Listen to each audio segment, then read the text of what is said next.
Яңалыклар чыгарылышы үз ишин башлап җибәрде. Студияда Лилия Гатина алга таба кайбер темалар турында кыскача.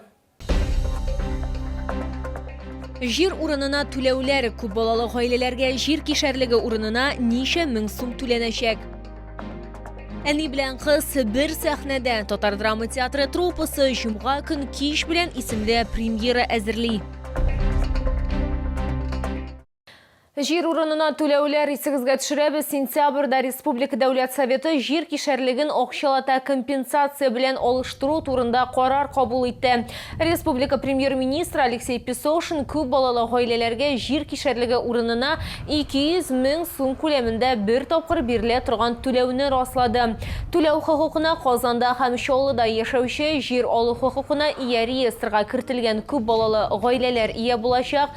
Түләү бер мәртәбә бирелә. Акчалар уңай карар кабул ителгәннән соң 7 эш көне эчендә гариза бирүчеләрнең Россия банкларындагы счетларына күчереләчәк. Әни белән кыз бер сәхнәдә Татар драма театры труппасы җомга көн кич белән исемле премьера әзерли. Спектакльне Аяз Гыйләҗев әсәре буенча куялар. Моннан тыш тамашачыларны күңелле сюрприз да көтә. Нинди? Бу хакта алдагы минутларда сөйләрбез.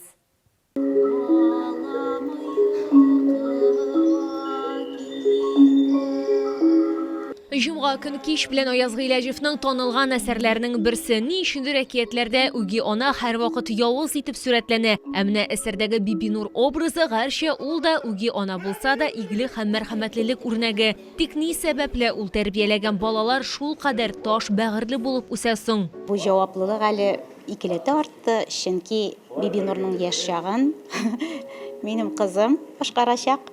Без монда әниле кызлы эшлибез. Шунлыктан җаваплылык хисе бигрәк тә зур. Моны аңлатып та җиткереп булмый. Монда үз образың гына түгел, аның образы эчендә борчыласың. Спектакльдә Бибинурның яшь чагын уйнаучы Миләүшә Имамованың кызы әнисе эзләре буенча киткән. Ул Алабуга мәдәният һәм сәнгать көллиятендә укый. Моңарчы минем сәхнәдә уйнаганым бар, Аккалфак спектаклендә.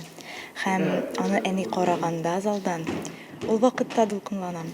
Ә монда әни белән бер сәхнәдә ул бөтен процессны контролировать итеп бара. Тагын да күбрәк дулкынланам. Әсәрне укый башлагач, авыррак башта беренче бүлекләре. Ләкин аннары соң кирип китте. Һәм аннары соң уже кызык. Укыйсың бер бүлекне, тагын укыйсы килә, тагын нәрсә булды, нәрсә белән бетә. Шуны бик беләсе килгәч, бик тиз кирип киттем мин. Спектакль заман һәм кеше, иман һәм имансызлык, ана белән бала арасындагы каршылыкларны чагылдыра. Бүген дә актуаль булган сорауларга җавап эзли. Вакыт булса, идәнне дә юып чыгар инде, йөрәк майы. Ой, шул эшләрне миннән башка киласың бит син, Соң эш бала белән җитешә алмыйм. Сәнгать җитәкчесе Олег Кинҗагулов тарафыннан әлеге әсәр очраклы гына сайланмаган. Бу әсәр өчен Аяз абый Габдулла Тукай премиясын алган.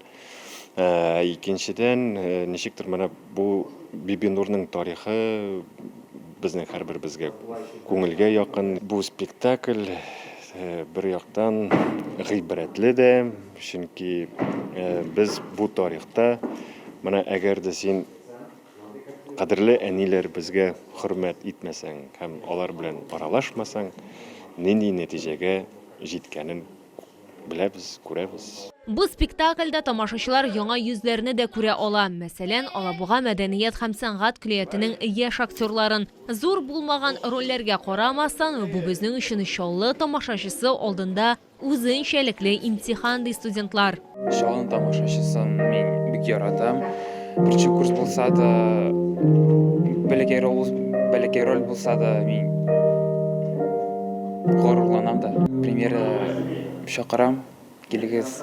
Спектакльнең премьерасын Чаллы халкы һәм шәһәр кунаклары якын көннәрдә күрә алачак. Лилия Гатина, Сергей Вильданов, Яңалыклар. 4 тапқыр дәуіне шалда 100 һәм оннан да күбрәк яш тулган Бөек Ватан сугышы ветераннарын котладылар. Аларга юбилей истәлекле ТССР төзелүгә 100 ел медальләре тапшырылды. Бүләккә лаек булучыларның берсе Ксения Покаляева. Аңа кунакка шәһәр мэры урынбасары, Үзәк район администрациясе башлыгы һәм безнең төшерү төркеме килде. Крашусь, что буду я красивая. 100 яшьлек Ксения Тихоновна кунаклар килүгә матур булырга тели. Бөек Ватан сугышы ветераны игътибар ярата һәм бик теләп барысында үз өендә кабул итә. Ул куркыныч чорларны кичергән. Ксения Покаляевага 16 яшь булганда Бөек Ватан сугышы башлана. Аны башка кызлар белән бергә Чиләбегә озаталар. Анда ул телефонисткада янгын сүндерүче булып та хезмәт иткән һәм яшерен объектларны саклаган. 4 завода в Челябинске. Абразивный, ферросплавный, Тигрес. По 3 часа дежурили. Через 3 часа опять идешь на пост. Охраняли. Мы же на заводах. Ферросплавный. Моя мама очень много в своей жизни за 100 лет пережила.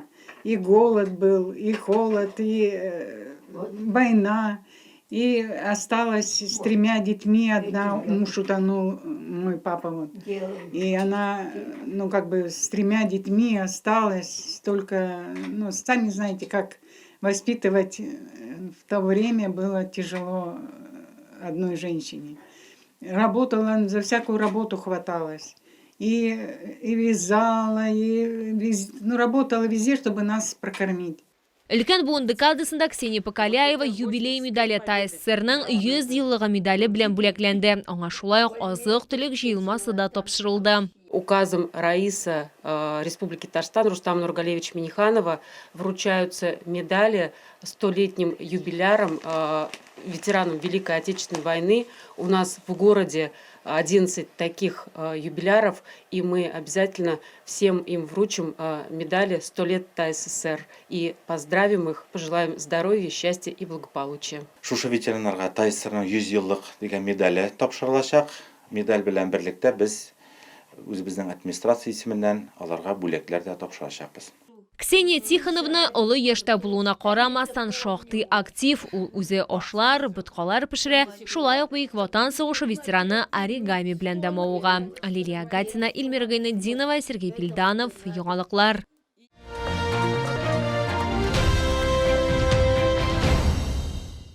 Якты хисләр, тәмле ризыклар, үзенчәлекле товарлар, эксклюзив авторлык киемнәр. Буларның барысында бер урында халык ярминкәсендә табарга мөмкин. Шулга бөтен Россиядән һәм бәйсез дәүләтләр берлеге илләреннән җитештерүчеләр, фермерлар, сатучылар килде.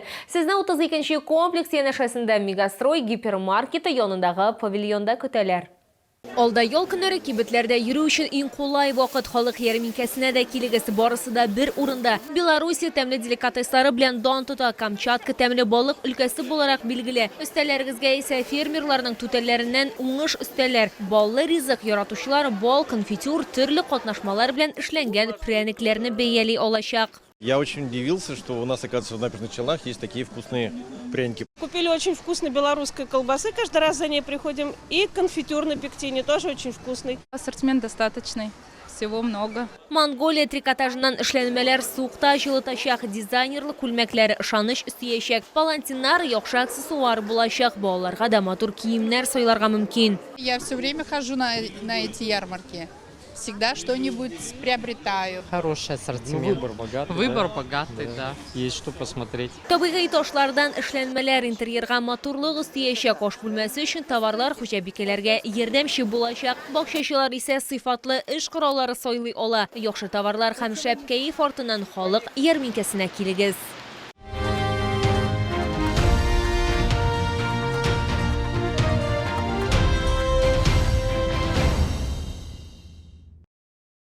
Бу сезгә җиткерәсе соңгы мәгълүматыбыз иде. Мин Лилия Гатина, сезнең белән сау булашам. Исән-имин булыгыз.